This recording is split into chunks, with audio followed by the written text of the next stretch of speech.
Un gusto de igual manera poder compartir contigo y con tu audiencia. Cuéntanos, mi hermano, el día de ayer estuviste una entrevista en CNN, perdón, junto a Fernando Rincón. Me gustó la opinión que manejas y realmente es una de las más respetables. Nosotros, para la región 4 siempre nos gusta tener un comentario diferente, haciendo información, haciendo comunicación veraz. ¿Cuál es el sentir de la población de Ecuador próximos a votar este 20 de agosto en estas elecciones anticipadas 2023? Y también hablaremos del tema de seguridad. Hablaste sobre lo que pasó, el sicariato de un candidato a la presidencia como fue Fernando Villavicencio. Quiero que me cuentes estos tres temas en resumen para que la gente que nos escucha sepa de lo que vamos a hablar. Sí, la situación sin duda que es incierta, Luis.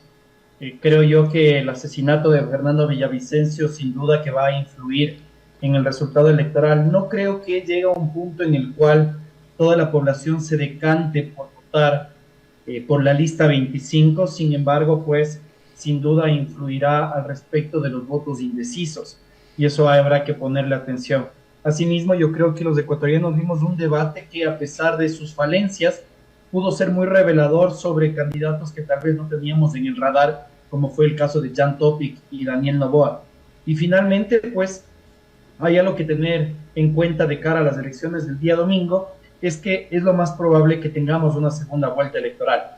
El mismo Rafael Correa ha señalado que tanto el asesinato de Villavicencio como el desempeño en el debate tal vez puso en riesgo el ganar en una sola vuelta y habrá que ver cómo esto el día lunes ya se decanta cuando tengamos los primeros resultados. Según encuestas, ellos había una primera vuelta. El correísmo anunciaba una primera vuelta con un 40 y pico por ciento, pero ya ahora, a vísperas de estas elecciones, a boca de jarro, como se dice.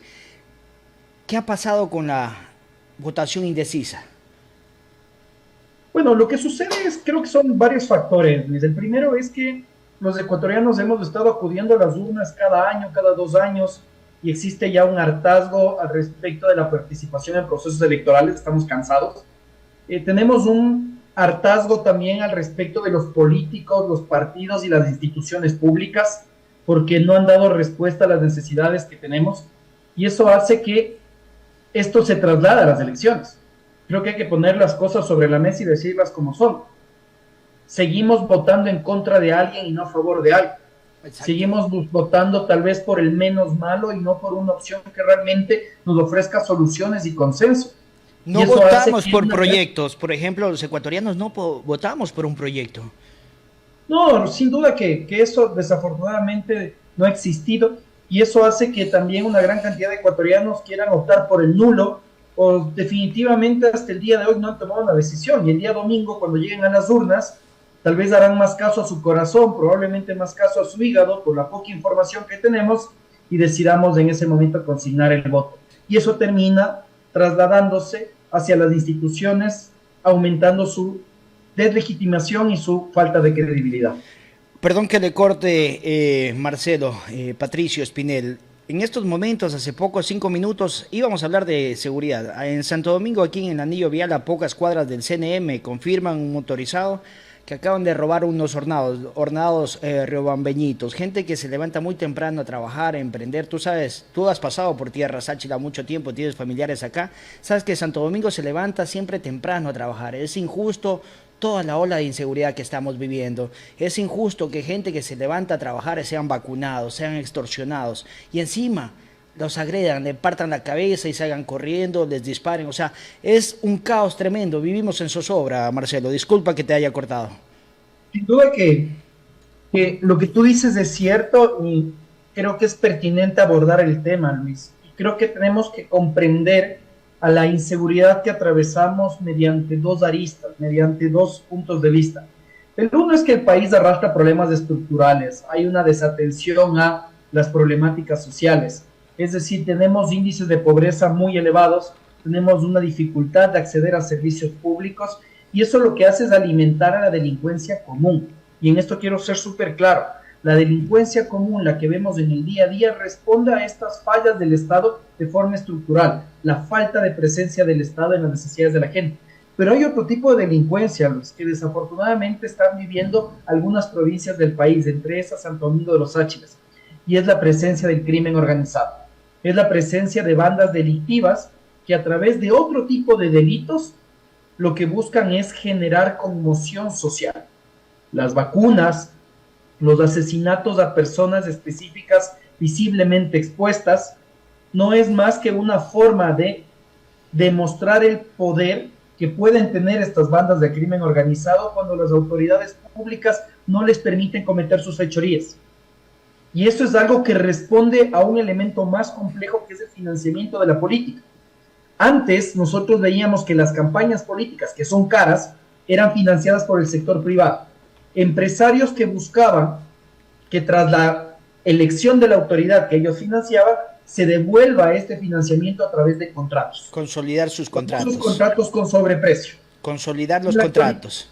Exactamente. En la actualidad lo que vemos que es bandas de crimen organizado que aprovechan a la política, las campañas, para poder meter dinero y poder inyectar su capital que viene de ilícitos para generar dos efectos. Lavar el dinero por un lado, pero por otro lado que en el caso de que la autoridad fuera electa, no piden que les devuelvan en contratos.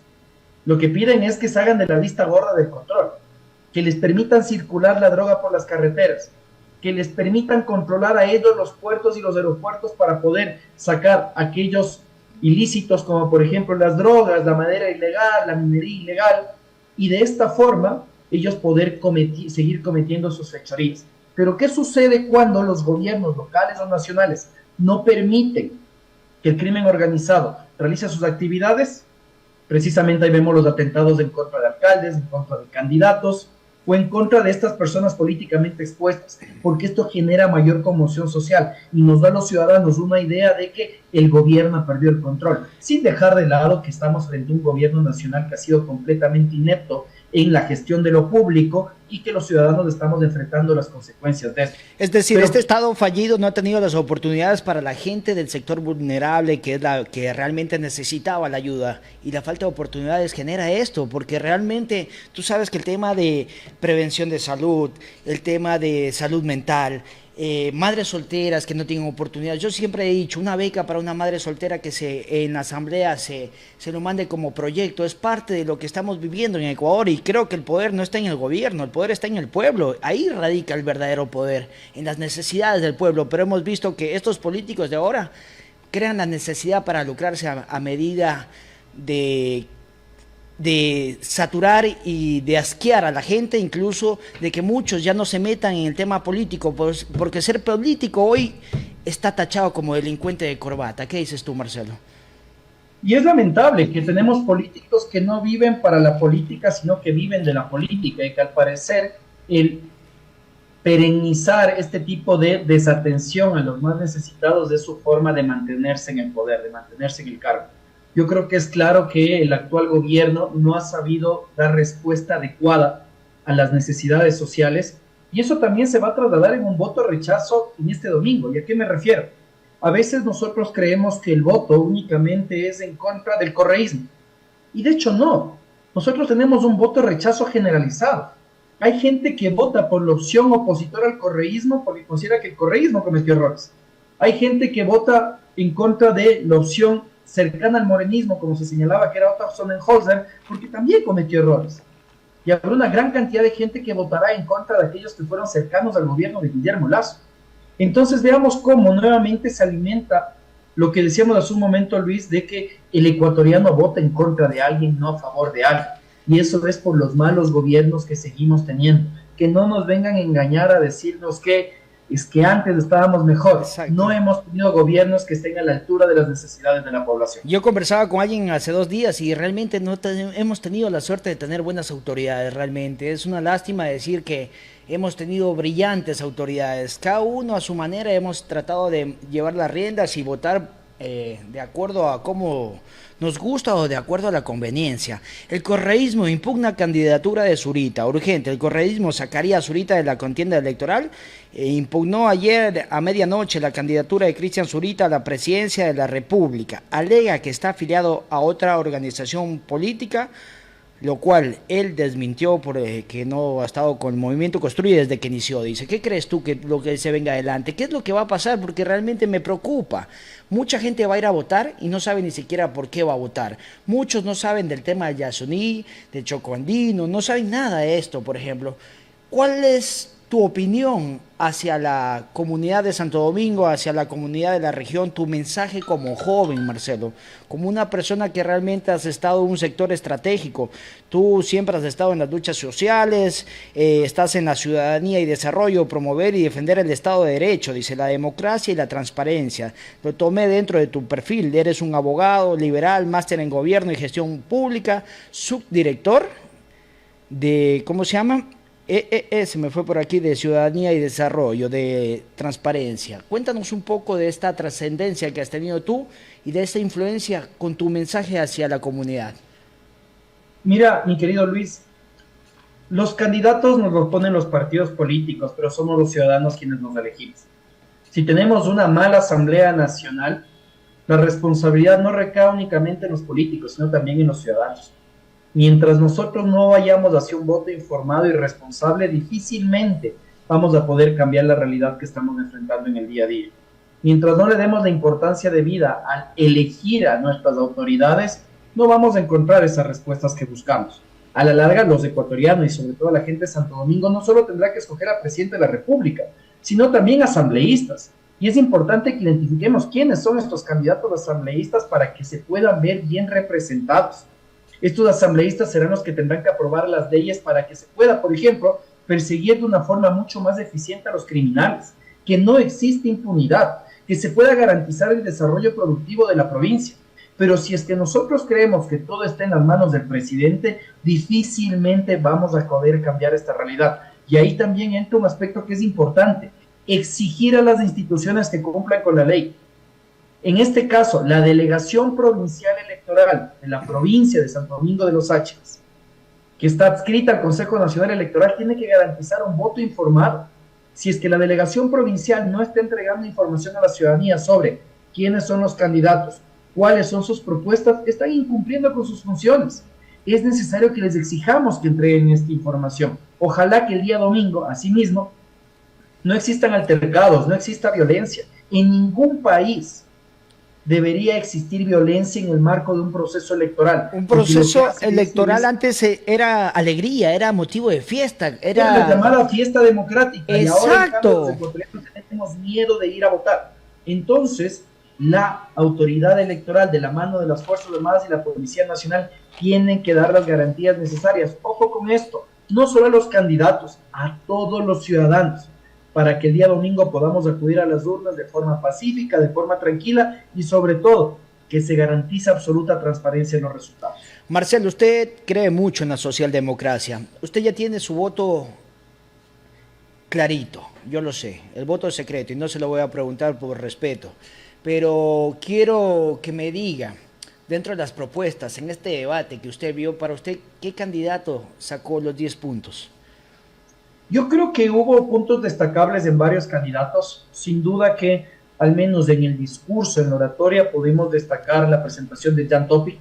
Me quedan preocupaciones al respecto de que se pretenda enfrentar la inseguridad únicamente con bala y pantalones, cuando bien comentabas tú hace un momento que los problemas en la sociedad son estructurales, que la necesidad en muchos casos es lo que motiva a la gente a cometer ilícitos. Entonces, es necesario que se vea una intervención un poco más estructural por parte de Jan Topic. En el caso de Otto Sonnenhorstner, sin duda que pesa su experiencia en lo público. Sin embargo, me parece que faltó una estrategia, le faltó contundencia dentro del debate y eso es algo que puede quedar debiendo. Y sin duda, él no podrá deslindarse de su participación en el morenismo, que tal vez no fue la mejor. Por otro lado, alguien que también sorprendió fue Daniel Noboa. Creo que Daniel Noboa nos dio buen desempeño. Nos dio caos Daniel Noboa, nos dejó en caos realmente, porque no pensé que tenía esos alcances el señor. Yo creo que Daniel Noboa tiene un muy buen conocimiento de cómo funciona lo público y tal vez lo que él está haciendo es apostar de cara al 2025, como en su momento lo hizo Pedro José Freile, ¿no? Creo que fue una buena intervención. Por otro lado, yo también creo que quienes nos quedaron debiendo fueron Javier Herbas, se lo nota fuera de forma, por decirlo así. Claro. Javier Herbas pues, destacó en el 2021 junto con Yacu, ya no fueron disruptivos. Se vio algo muy repetitivo y eso probablemente se convierte en un castigo en las urnas. Por otro lado, Luisa González únicamente apeló a la nostalgia del correísmo, pero no nos presentó cuál es su proyecto político. Se hablaba del gobierno de Correa cuando también la gente quería escuchar el gobierno de Luisa. Esa nostalgia tiene un techo y creo yo que no le va a alcanzar para al menos ganar en una sola vuelta, que es lo que esperaba. Y lo que nos quedó, el meme de Bolívar Amigos, que más allá de las bromas, más allá del jocoso, pone en evidencia la debacle del sistema de partidos políticos que se ven abocados a presentar a cualquier candidato sin el más mínimo conocimiento, con la finalidad de solo mantener la personería jurídica, de no perder el partido. Y eso es algo que deberíamos desterrar de nuestras prácticas democráticas. Vergüenza ajena realmente lo que pasó. Pero bueno, gracias Marcelo Espinel. En la parte final, como lo dije, usted estuvo en CNN ayer con Fernando Rincón dando una entrevista del tema seguridad en Ecuador.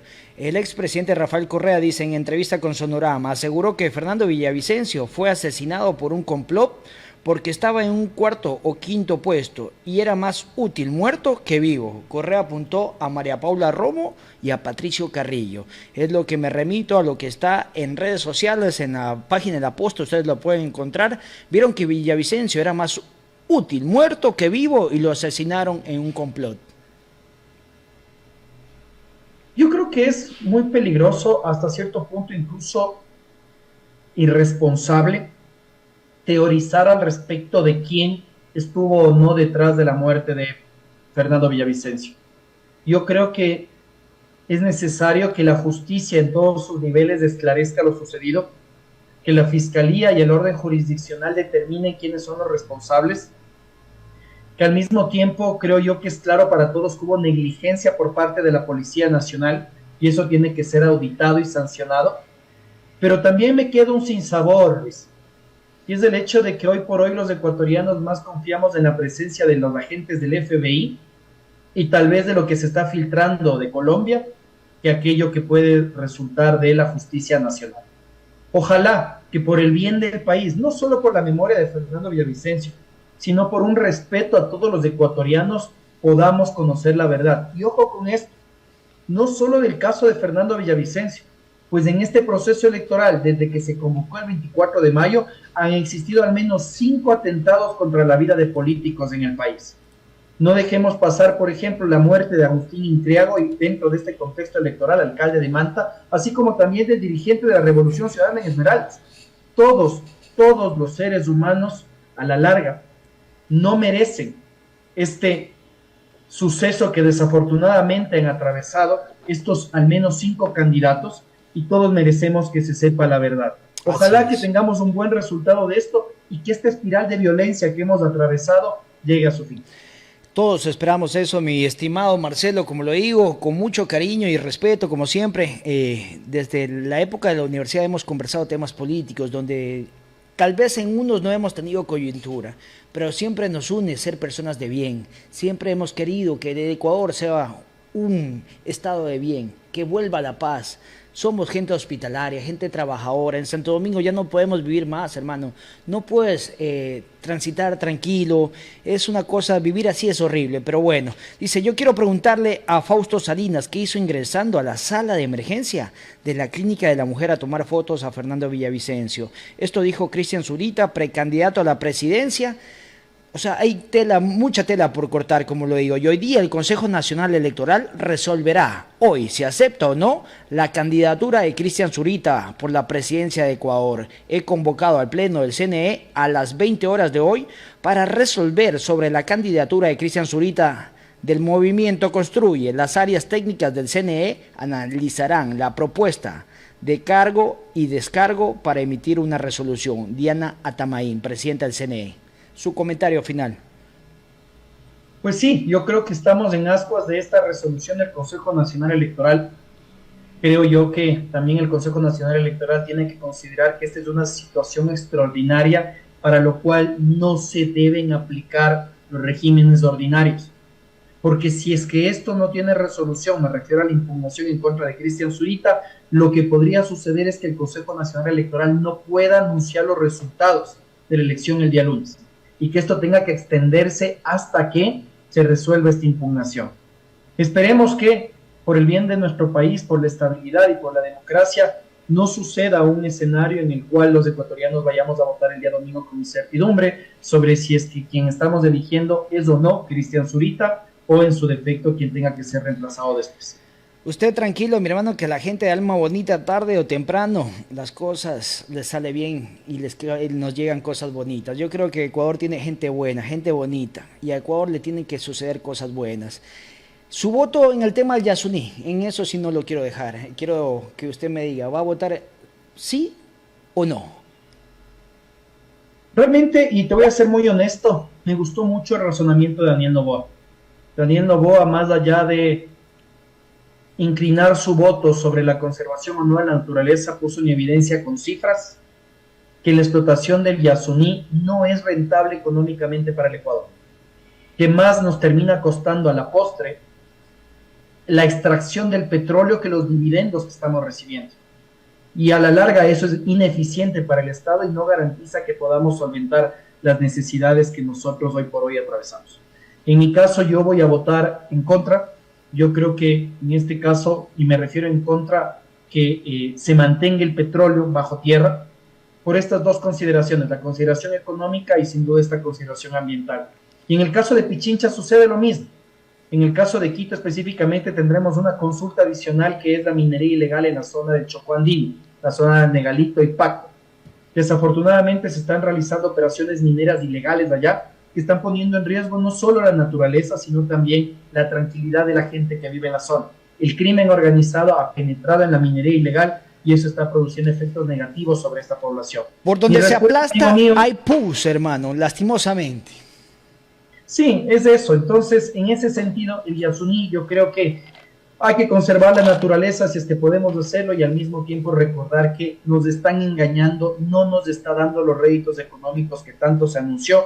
Y en ese sentido, pues lo mejor es buscar otras alternativas de desarrollo en lugar de seguir enriqueciendo el bolsillo de unos pocos y afectando el de unos muchos. El bienestar del pueblo, así de claros.